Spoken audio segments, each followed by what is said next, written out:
තෙරුවන් සුබ උදේසනක් වේවා කලවතට පෝෂණීය ජන මාතුරුකාව පිළිබඳ අද දවස සින්දනය තෙස බලමු.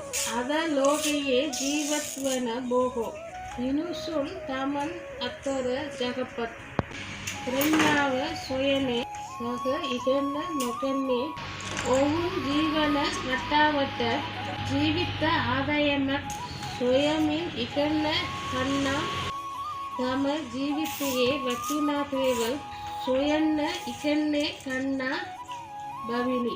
ඒ වගේම අපි සෑම විටම අපව පුරාව ගත යුතුය.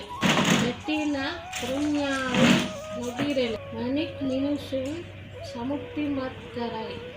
ඒ නිසා අපි කිසිම ආකාරයක මමත්වයක් පෙන්වන්නේ නැහැ.